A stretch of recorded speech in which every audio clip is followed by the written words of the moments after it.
Bismillahirrahmanirrahim. Terima kasih Tan Sri Pengurusi. Saya terus kepada butiran 6000 naik taraf jalan raya dan laluan.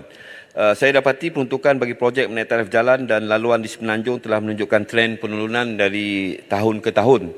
Bagi tahun depan sekitar 48 juta ringgit dikurangkan daripada peruntukan tahun sebelumnya.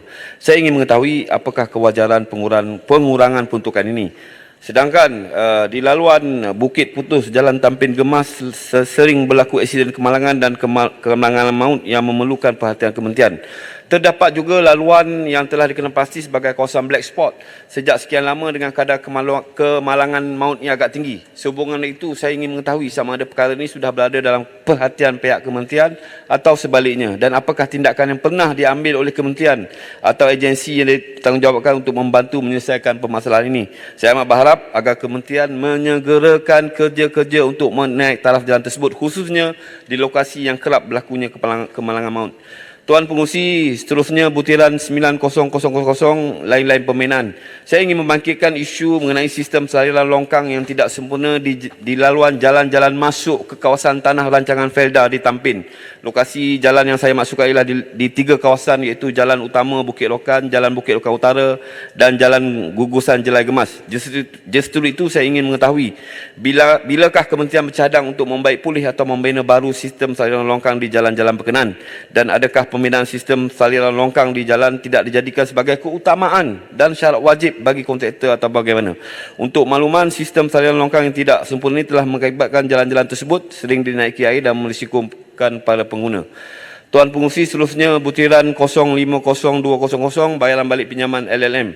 Saya difahamkan setakat April lalu Malaysia mempunyai kira-kira 36 lebuh raya betul yang masih beroperasi.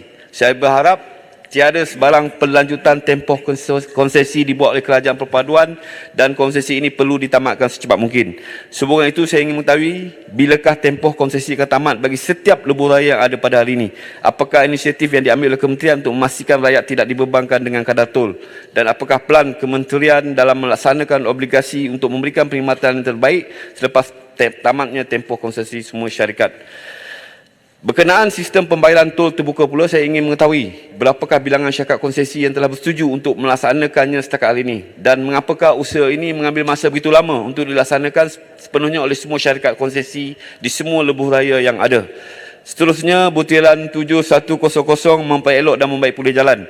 Saya ingin mengucapkan tahniah kepada kementerian kerana melancarkan inisiatif My Jalan bagi memudahkan rakyat untuk membuat aduan mengenai kerosakan jalan. Persoalan saya, adakah pasukan tindakan pantas telah diwujud oleh kementerian untuk mengendalikan setiap aduan yang diterima menerusi aplikasi tersebut? Sekiranya belum, saya mohon agar kementerian berbuat demikian supaya matlamat untuk menyegerakan tindakan terhadap segala aduan pengguna dapat direalisasikan. Selain itu, saya turut menyebut baik usaha kementerian yang komited untuk melaksanakan kerja-kerja tampalan jalan berlubang dalam tempoh 24 jam. Berhubung perkara ini, saya ingin mengetahui adakah terdapat sebarang teknologi baru yang bakal diperkenalkan terhadap kaedah tampalan jalan agar lebih berdaya tahan.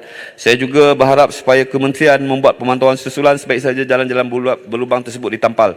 Hal ini kerana saya dapati kualiti tempalan itu seolah-olah tidak mencapai standard dan tidak rata seperti di permukaan jalan yang asal. Perkara ini menyebabkan pengguna mengambil pendekatan untuk mengelak daripada melalui tempalan jalan berkenaan seolah-olah jalan tersebut masih lagi berlubang. Tuan Pengurusi, akhir sekali butiran 51000 pelbagai permainan. Baru-baru ini saya melalui lebuh raya Utara Selatan plus ke arah utara. Saya dapati terdapat beberapa pondok tol terbiar disusul masuk di kawasan rehat dan rawat RNR Sungai Buloh.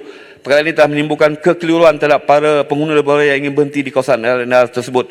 Saya dapati banyak kereta yang berhenti untuk membuat pembayaran dan telah mengakibatkan kesesakan, sedangkan pondok tol berkenaan tidak lagi berfungsi.